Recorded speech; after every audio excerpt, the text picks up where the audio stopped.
Hi everyone. In this lecture, I will show you what does it mean for given two systems of linear equations to be equivalent and how we can convert a given system into that of its equivalent form. And I will also explain you three basic elementary operations that would allow us to convert one system into its equivalent form. Alright then. Let's first start with the very basic definitions of the equivalence of systems. And the definition is like this. Okay. If two systems have the same solution set, they are called equivalent. Okay. So, when we are asked to prove that given two systems of linear equations are equivalent, or whether or not they are equivalent, so what we need to do is we need to somehow find a method to show that they have the same solution set. In other words, if they are both 2 by 2 systems, as given in the example right below the definition, then we are looking for a two-tuple, namely x1 and x2, a pair of x1 and x2 real values that satisfy both equations simultaneously in all the systems if they are equivalent. And when aren't they equivalent? If they have a different solution set, then they're not equivalent, of course. Okay, so after understanding what does it mean for two systems to be equivalent, now let's get into details of one important thing. Alright then, we know what an equivalent system is, but how can we show that? In other words, given two different systems of linear equations, how do we understand or how do we prove that they are really equivalent or not? So there are actually two possible alternatives to show that. The first one is that very clear, find the solution set of each system, and then after finding the solution set to each of the system, compare them. If they are all the same, then that means these two systems are equivalent. And another way, the second alternative is that if we are able to somehow convert one of the system into that of given system, the other system, right?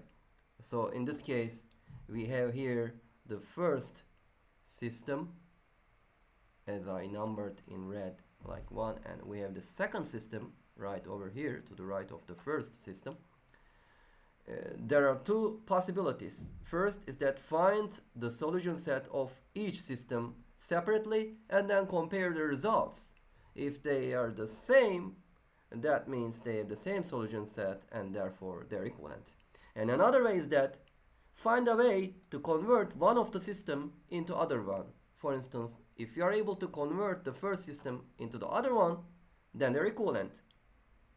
Or vice versa, if you are able to again convert the second system into one by applying or performing some arithmetic operations, then that means they are equivalent as well. Let's show that. First of all, start with the easiest one to convince ourselves that they are really equivalent. Let's find the solution set. And what can I do for the first one? Right? So if I perform element-wise addition on both sides, right over here, if I sum them up turn by turn, I got what? 3x1, and as you might notice, x2 values are cancelled out, so we got 21 on the right hand side. Dividing both sides of the equality by 3, which is the coefficient of the unknown variable x1, we got x1 is equal to 7. And plugging back by applying back substitution method. And what is the back substitution method? When we find one of the unknown variables, we put it back in the above equation and find the value of the other unknown variable, right? So we plug it back, actually. That's why we call it back substitution, right? We substitute it back. Okay, when we plug the value x1 is equal to 7 in either of the equations given in the first system, then what we find, for instance, if I plug the value in the first equation of the system 1, we got 7 plus 3x2 is equal to 4. And moving it to the right hand side, it becomes minus 7, as we all know, right? So 3x1 is equal to minus 3, because 4 minus 7 is minus 3. And dividing both sides by 3, we got x2 is equal to minus 1, right? x2 is equal to minus 1. So the solution to our first equation, to our first system actually, is set x, and this is just a two tuple of x1 and x2 values, right? We know what the solution is based upon our previous lectures. We already learned that. And x1 is 7 and x2 is minus 1. So we found the solution of the first system, right? The two tuple that satisfies the equations given in the first system simultaneously is the two tuple 7 minus 1. Okay, now let's proceed. This is the solution to the first system. How about the second one?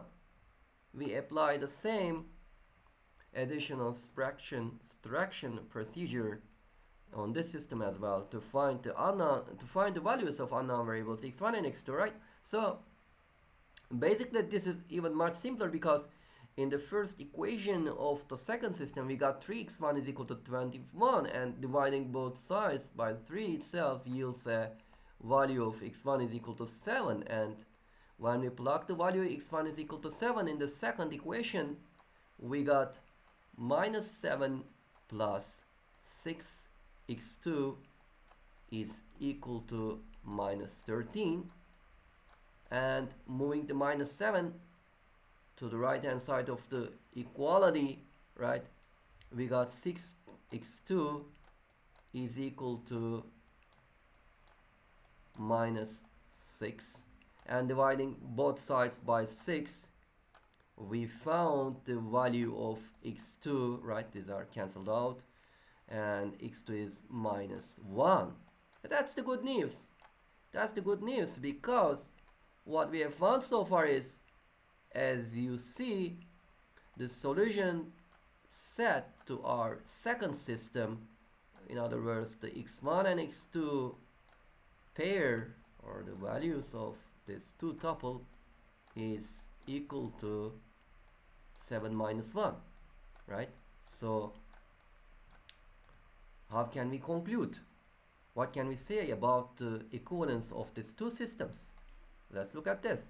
This is the first system given, and this is the second system given, and we found the solution set to each system separately by simply performing arithmetic operations, addition and subtraction, on the systems of equations, and we found that they have the same solution set, as you see, right? 7 minus 1 satisfies both equations in both systems simultaneously.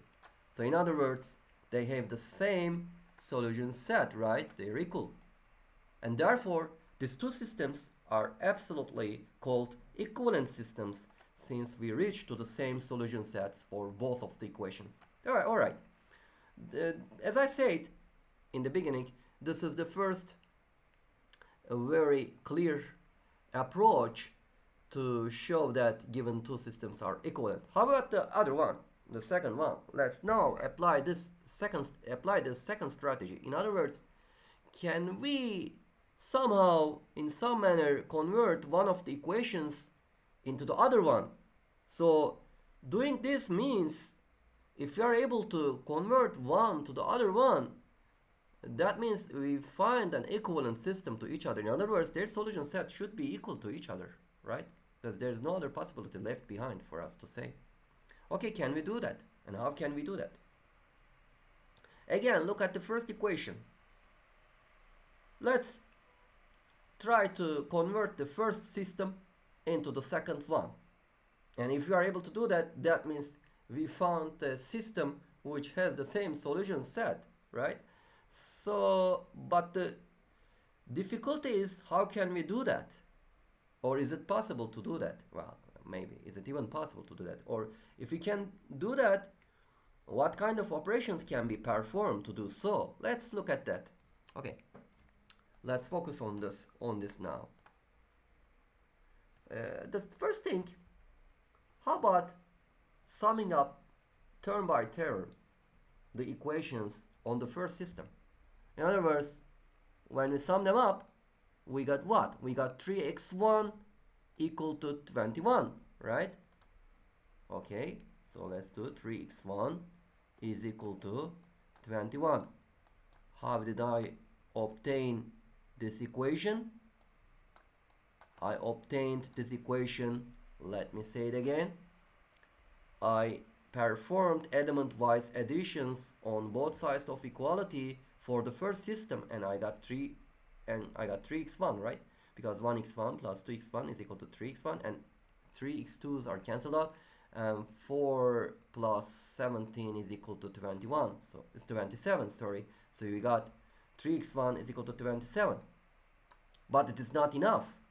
I just reached to the first equation in the second system, right? But I need to find out what is the second equation is. Okay, there is one more equation here, and if there is a solution set, this solution set must satisfy both equations at the same time. I keep that in mind. Okay, how about this? How about subtracting each equations in the system 1, right? x1 minus 2x1 is equal to what? It is equal to minus x1. Let's write it down. Equal to minus x1. What did I do, or how I found that value? I subtract both equations. Okay, in other words, I perform an element-wise subtraction on both sides. So 3x2 minus 3x2, we know that, here's the thing, if I, okay, 3x2 minus 3x2, as we all know from basic high school algebra, this becomes positive, and the result should be 6x2, right? So I got 6x2 right over here. And how about on the right hand side? Again, what I need to do is just look, I will look at the result of the subtraction of the right hand side of the equation. So 4 minus 17 is equal to minus 13, right? So I write it down, minus 13. So here's the equation system, right? Here's a new system that I found. Well, I may not call it new, maybe, because I applied element-wise addition and subtraction, and somehow I convert the first system into the second one, which means these systems are equivalent to each other, right? Because now they have the same solution set. Okay, we got the same equation, as you see. So this is the second possibility. In other words, making a long story short, if I want to show that given two systems are equivalent, in other words, if they have the same solutions, or the solution set, say it that way, okay, there are two alternative options that I can prove it. Because the first thing is, I will find their solution set separately and compare the result. If they are the same, that means they are equivalent. Another way is that I convert one of them into the other one, right? So again, which proves that they are equivalent. So I have two options here. Okay, now let's get into details and start to dive into the technical details of how can I do that. Okay, I performed element-wise, but actually what I'm doing here, right? I have been able to convert one of the system into other one, but what are the possible operations that I can perform to be able to reach to my goal, right? And my goal is, again, convert one of them into the other one. Okay, let's concentrate or focus on this point. In the first, I will enumerate these options for you. This is the first option for me, to convert a given system of linear equation into another system of linear equations which are equivalent to each other. And to be equivalent is very important for us, because meaning that means that I don't change the solution set, but I have a different representation of the given system which was given in the first place. So okay, actually it would seem to be like I have two different systems but having the same solution set. Well, I of course say it visually, right? Because when you look at these two systems on the outside, they are represented in a different manner, but they have the same solution set. Okay, we proved it.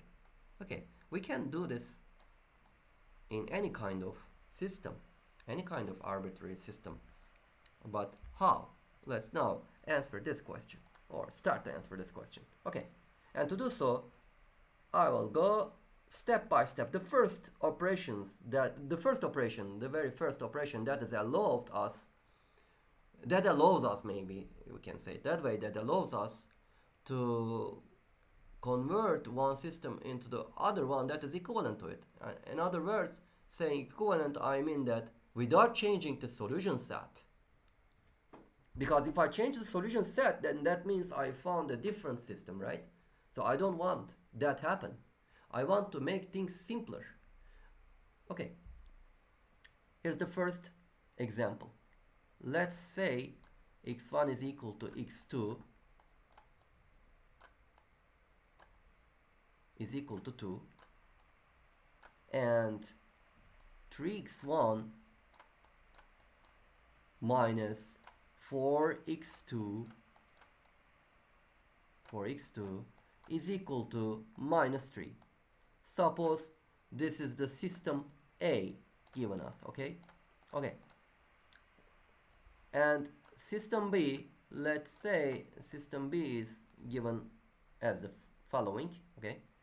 3x1 minus 4x2, right? 4x2 is equal to minus 3, and x1 plus x2 is equal to 2. Okay, and the question is that, are these two systems given in A and B equivalent?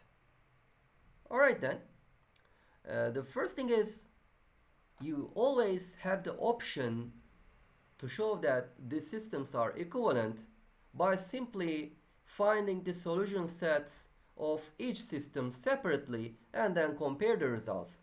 It is not very difficult when we have the case 2 by 2 system, right? Because here in these examples I deliberately start with the simple case at a 2 by 2 case again, but I will generalize my idea, of course, to n by n system, as I did it earlier in the previous lectures, right? Okay, so it is simple to find the solution, but as the number of equations and unknown variables increase, it may not be that simple to separately find the solution sets of each system and then compare the results, okay? So it would be more convenient for us to convert one of the systems into the other one by applying or performing some operations. Okay, and this is the first operation. With this example, I show you the very first operation that we can perform to have an equivalent system. Okay, how can we convert this to system? Is it possible? Let's look at the equations. Okay, let's focus on this. You know, in the first equation, in the first system, we have x1 plus x2 is equal to 2. This is the first equation, right? The first equation in the first system. And the second equation is 3x1 minus 4x2 is equal to minus 3. How about the second system, the system B? If you look at the system B carefully, actually we have the same equations, right? But we have the same equations, but in different order. In other words, x1 plus x2 is equal to 2 is the first equation of the first system, whereas it is the second equation of the second system. But does it change the solution? In other words, if I just switch or swap the positions of the equations given in the system and then find a system which is not equivalent to itself, of course changing the locations or the positions of the equations does not change the solution at all. What I need to do is just, if I want to convert system 1 to system 2, all I need to do is just replace the first equation by the second one, and we got the second system, right? Or vice versa.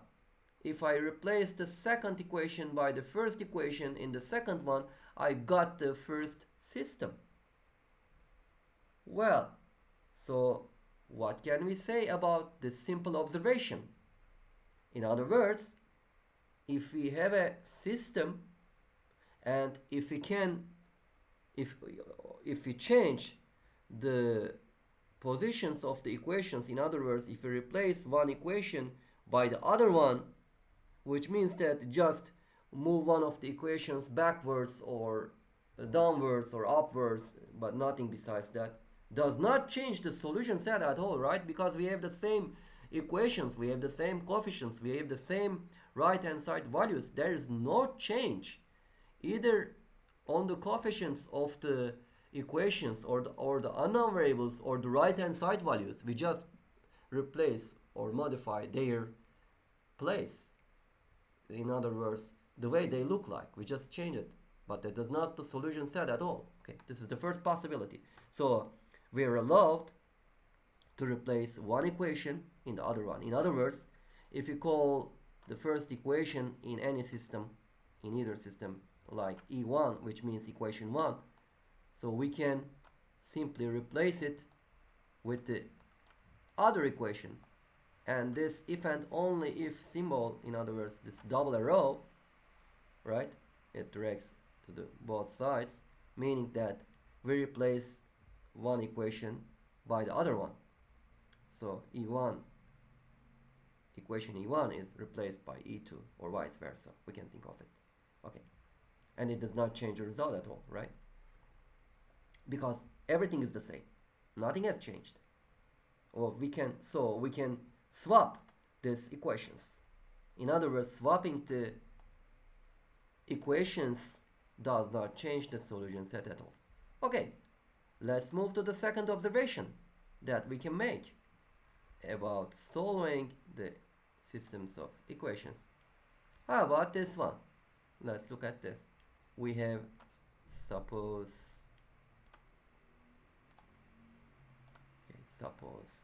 we have a minus 5b, okay, is equal to 7, right? And 2a plus 4b is equal to 14. Suppose this is the first system given, and right, this is the first system, say it's the first system, okay, and the second system, which of course we will try to see whether or not it is equivalent to the first one, is this a minus 5b is equal to 7 and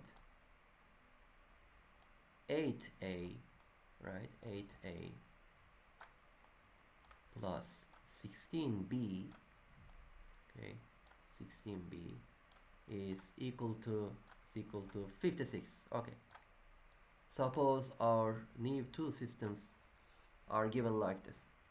So the question is the same: are they equivalent, or how can we show that they're, whether or not they are equivalent? Okay, and again, the simplest way is just find the solution set of both systems and compare the results. If they are all the same, then they are equivalent. But we will use the other way, because we may run into, in real world problems, of course, the general case where we have m equations and n unknowns, and we can't do the same procedure, in other words, finding the solution to each of the systems separately, it is both time consuming and costly, right? And it's error prone. We can make numerical errors while trying to compute the results. Okay, so the simplest thing is try to see whether or not we can convert the first one into the second one, or the vice versa, right? Or the second one into the first one. And if we take a closer look at the first equation, the first equations are the same actually, right? A minus 5p, this is also equal to 7. Both systems have the same equation. But what is the difference then? We have 2a plus 4b is equal to 14 in the first one, whereas we have 8a plus 16b is equal to 56 in the second one. So we look for a possibility or a method to see that if we can change the second equation in the first system into the second equation in the second one, right? Is it possible? And the answer is yes, that's possible. And the simplest way to do it, if you notice that, what we can do, if we multiply both sides of the second equation in the first system by real value 4, right, what we get? If we multiply both sides by 4 in the second equation of the first system, we got 8a plus 16b is equal to 56, right? And what we obtained here is that exactly the second equation in the second system, which means that we now have an equivalent system, right? They have the same solution set because we are able to convert the first system into the other one. And what we have done, or how have we done that?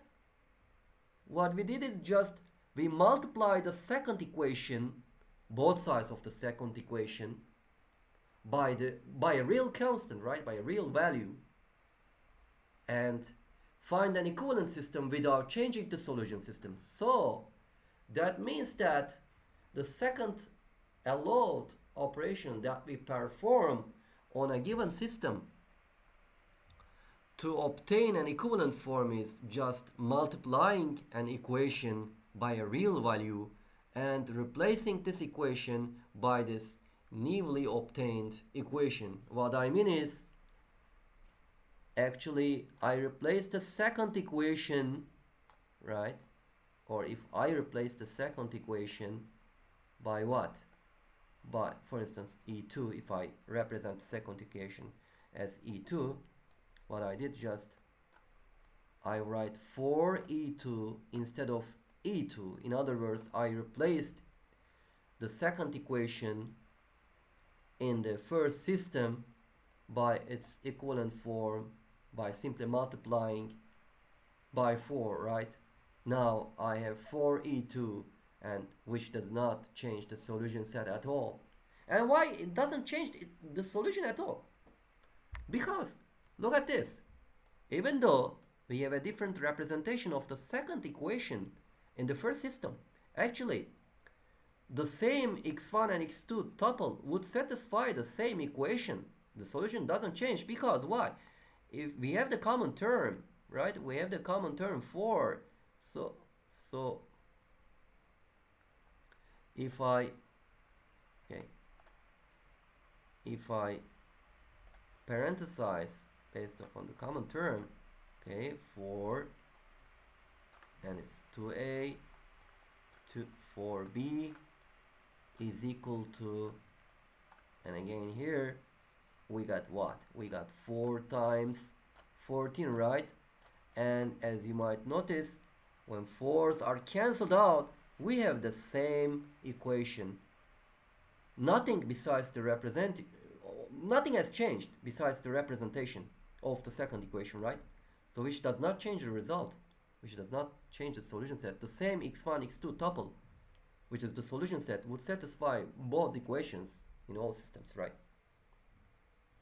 Because we increased all the coefficients, in other words, all the coefficients on the right hand side, in other words the values of course on the right hand side and on the left hand side by the same in proportion with the same coefficient.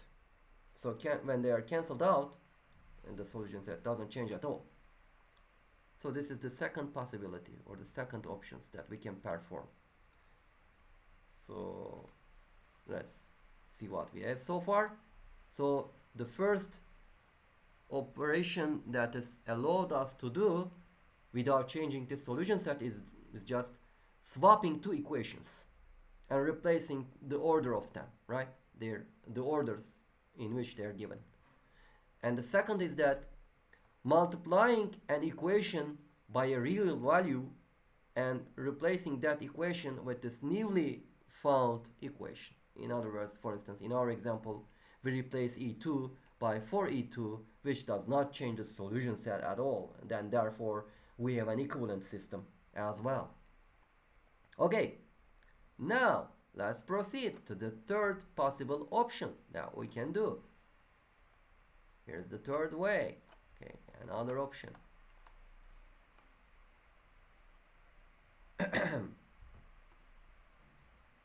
Now again, to give you a concrete example, I will give you two systems, and we will show that they are equivalent. And the thing is not only to show that they are equivalent, but the way how we can do that.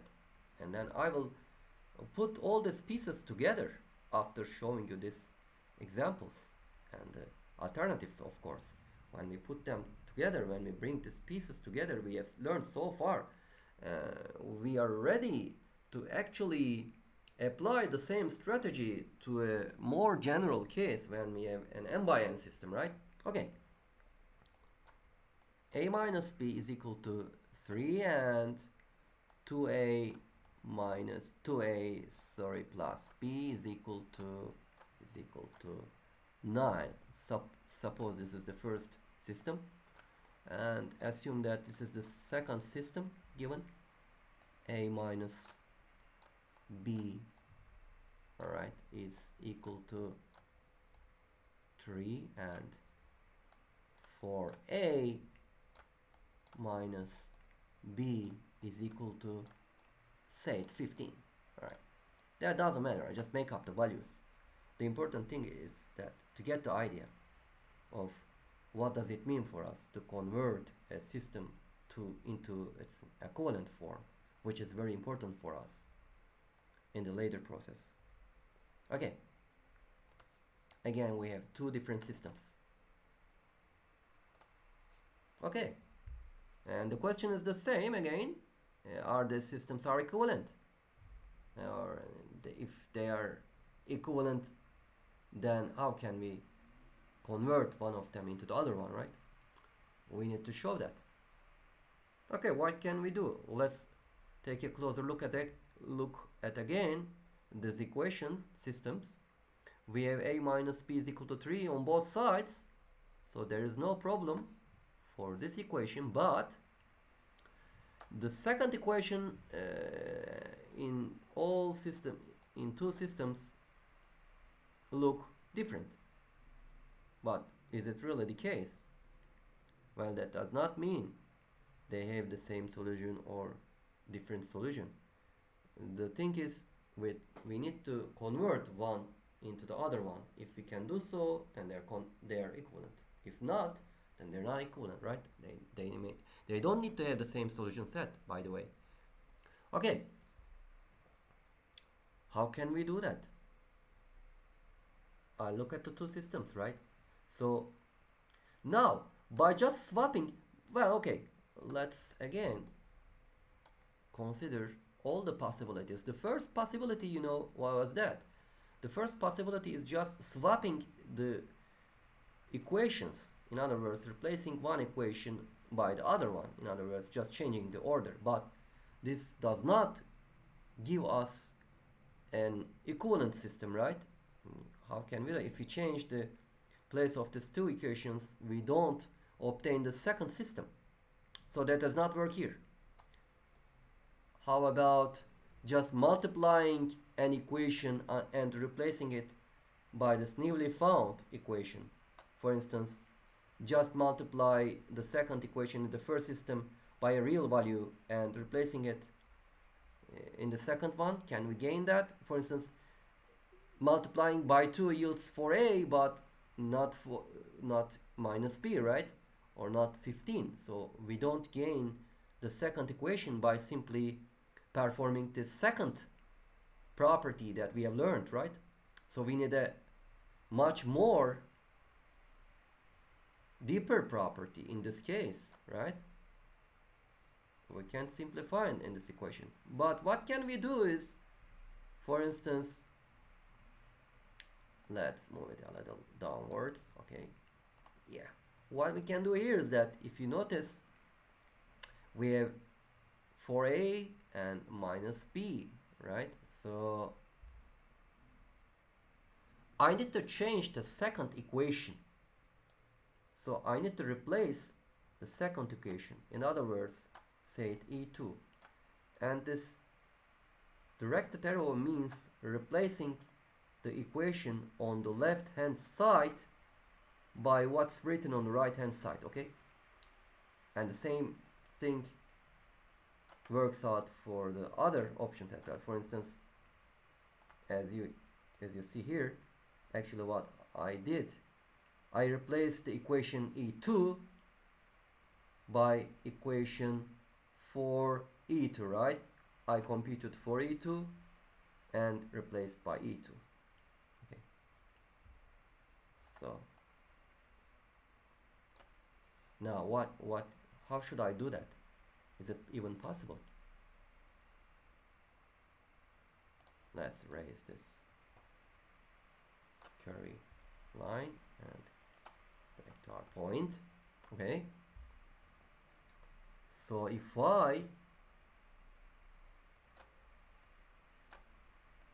take E2 equation, second equation in the first system, and what? Look at this. If I multiply E1, the first equation in the first system, by 2, and then add E2 and replace the E2 with this result, with this newly found equation, does it really give us what we're looking for? Well, let's say it. Let's see. Equation 2 is 2a plus b is equal to 9, right? And 2e1, okay, multiplied by 2, the first equation of the first system, 2a minus 2b is equal to 2 times 3 is equal to 6, and then performing an element-wise addition, we got for a, right? Oh, by the way, I forgot the sign here, right? If I multiply the first, oh wait, right, this is the same, right, but I forgot the sign here. This is because this is not plus sign, this should be what? Because I multiply by 2, but there is the minus symbol, I don't forget it.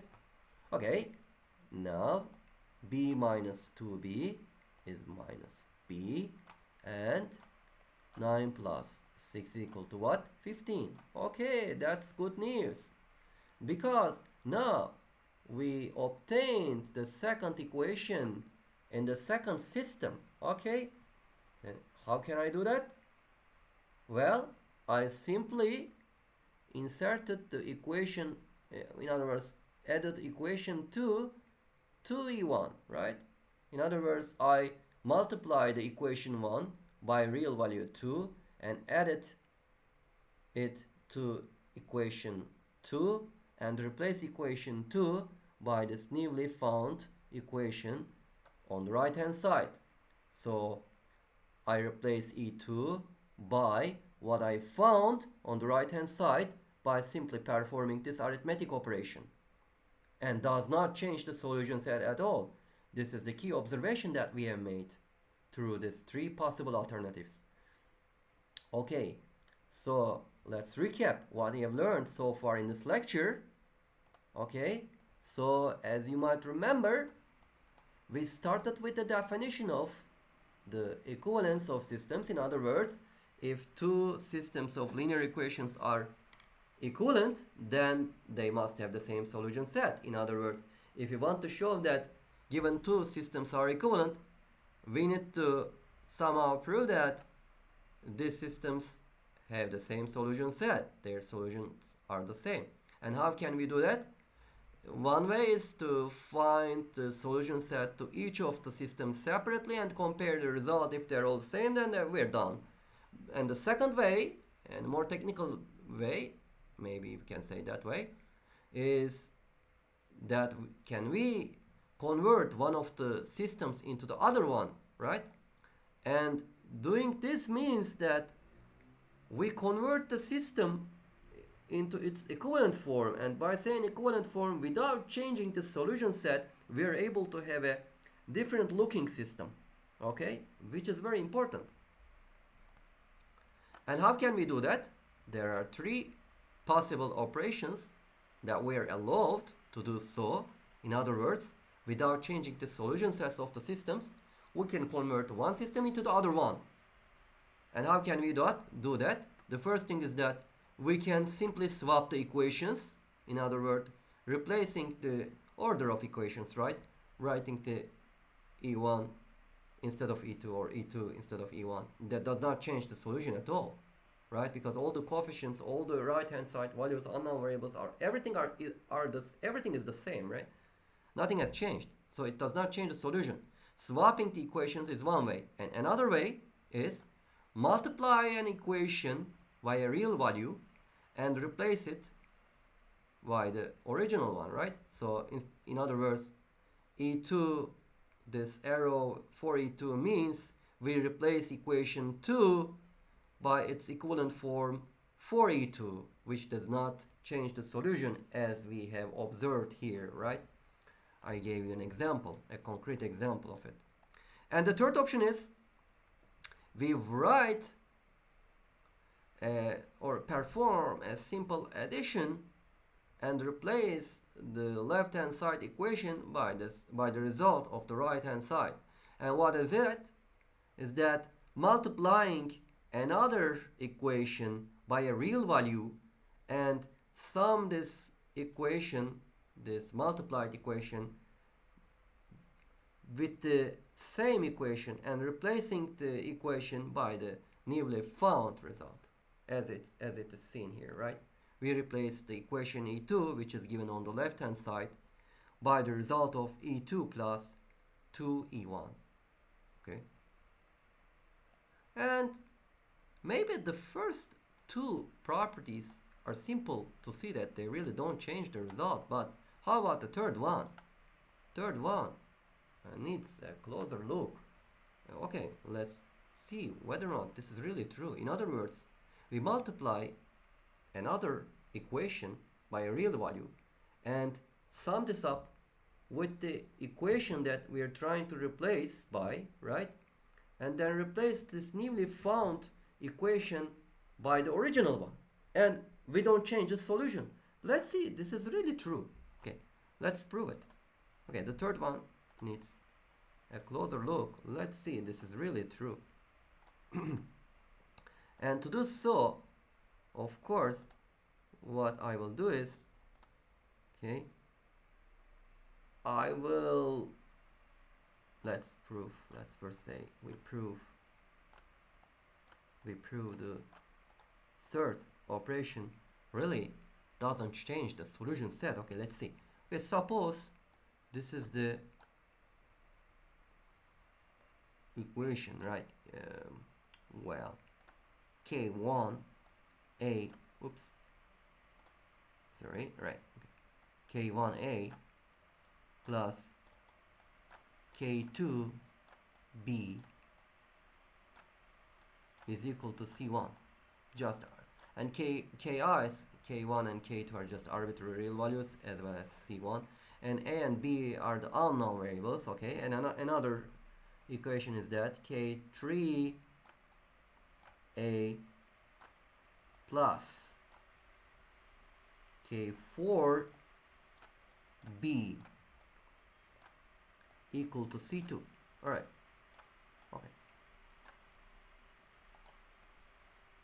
This is the system of equations given us. Suppose we have a 2 by 2 system, and it is, showing you the results or the proof on a 2 by 2 system is simple.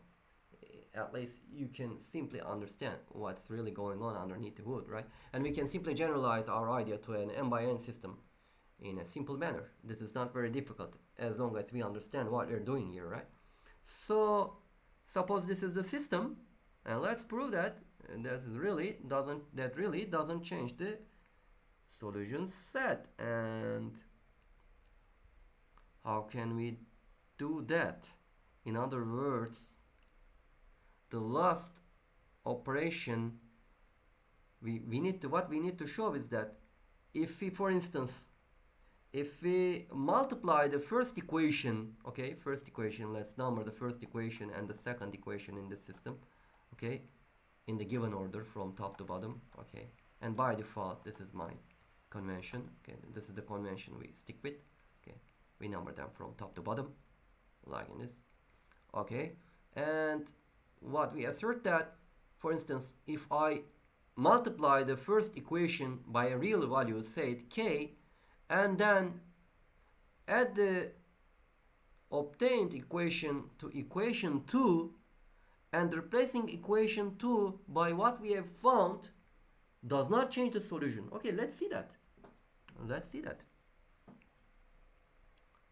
Suppose I keep the first equation as it is, k1a plus k2b, alright, is equal to C1, but for the second equation I should replace the second equation by simply multiplying the first equation by real value k and then adding it to itself and replacing it by itself. Okay, so what I'm doing is I multiply the first equation by k, so what I got is k1a, right, and then add it to the second equation.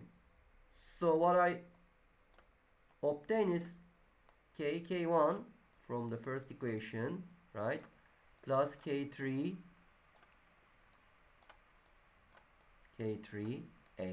right, this is the coefficient of the first unknown variable a, and kk1 comes from the first equation because I multiply the first equation by k on both sides, right? And of course don't forget the right hand side as well, okay? And let's continue, do the same thing for the unknown variable b, so which means that we got also k times k2 plus k4, right, k4b on the left hand side. And on the right hand side, what we got? Again, kc1 from the first equation and c2, so this is equal to kc1 plus c2. And now we have a different system, right? At least on the outside, just based upon its outlooking or representation of the system, they look as if they were different, or they have a different solution set. However, let's see that this change has not modified the solution set at all. Okay, this is the first system, and this is now the second system, and the question is that are they equivalent, and how can I prove that? Okay, the thing is, if the solution set of the first system is a two-tuple, namely x1, x2, this means that this x1, x2 two-tuple must satisfy each equation in the first system simultaneously, right? So in other words, if x1, x2 is a solution, then this means that k1, k1, plus k2, x2 is equal to is equal to C1. Right. That's because when I plug the value x1 and x2 back in any of the equation, it must satisfy the equations, right? Both the first one and the second one in the first system. And multiplying by k does not change the solution set, we know, right? From the second property, from the second operation that we can perform. Multiplying both sides with the same coefficient does not change the solution. In other words, if I multiply the first equation by k, right, we got kk1 x1 plus kk2 kk2 x2 is equal to, don't forget to multiply the right hand side as well, it's equal to kc1, right? kc1. So this is absolutely true. We know that because if this is a solution, it needs to satisfy the both equations, right? Given in the system. Doesn't matter what the solution is, but this is the definition of a solution.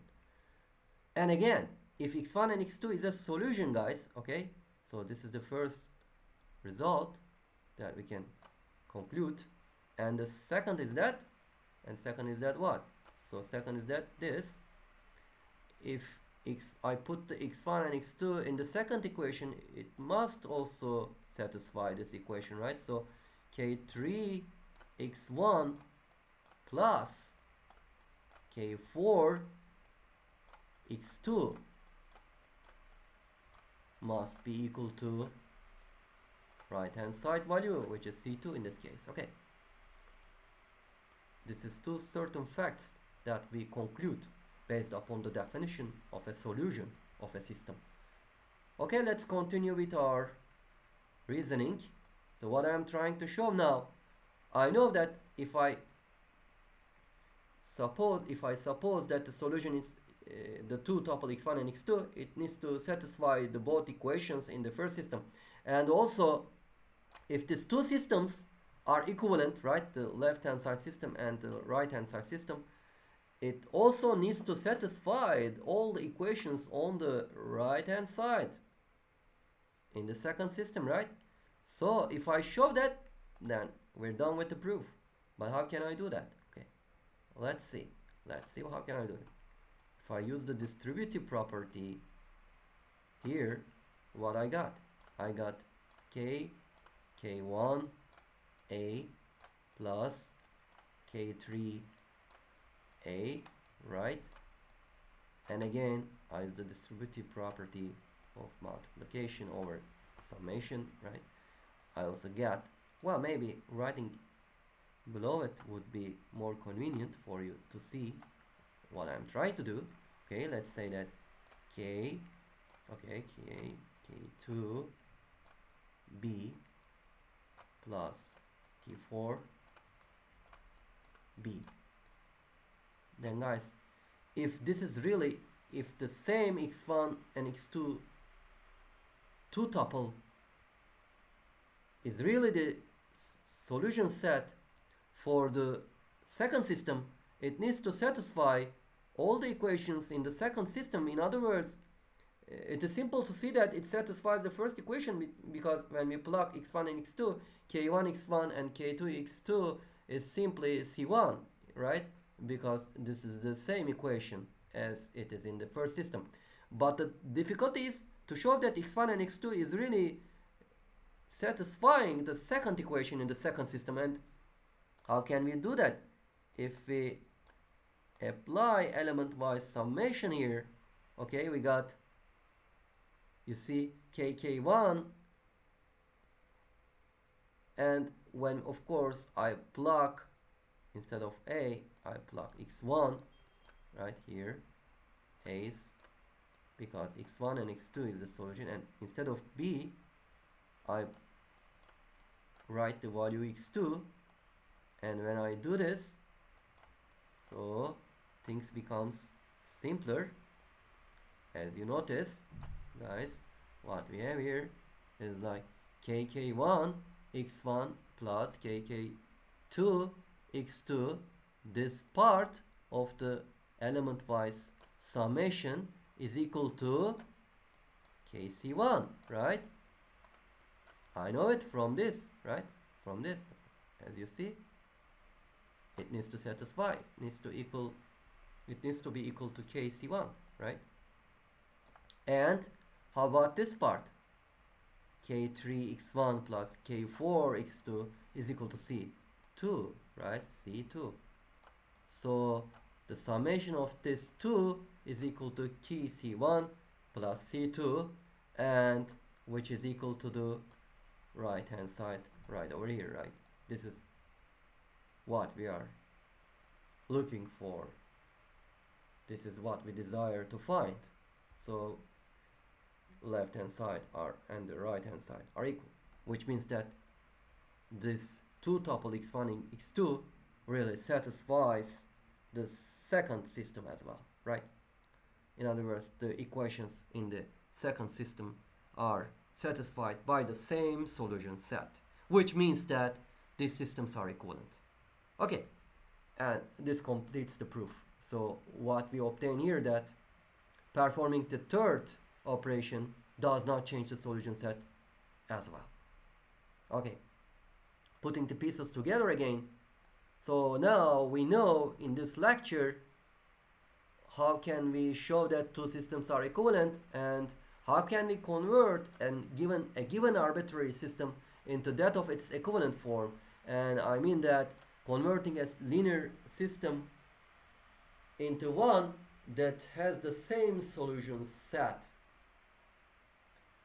Alright guys, this showing the equivalence of the systems is very important for us, because I will generalize this idea, and of course I will apply this strategy on the matrix form of a given system. As we all remember from the previous lectures, we can also represent a given arbitrary system of linear equations in the matrix form, what is known as the augmented matrix form, right? And also now we know what does it mean for two systems to be equivalent, as well as we know what is an upper triangular matrix form, and we also know how to solve the equations, or how to convert one system into that of an equivalent one by applying 3 different operations. Okay, that's it for this lecture, and in our next lecture, I will talk about the row echelon matrix, which is actually an upper triangular matrix but nothing, and then we will convert our system into its equivalent matrix form, into its augmented matrix form, and apply these operations on this matrix to find the solution of the system. And in this case, from now on, we will have a more complicated, more general systems, which are called an n by n system. Alright then, until then, have fun and see you in the next lecture, guys.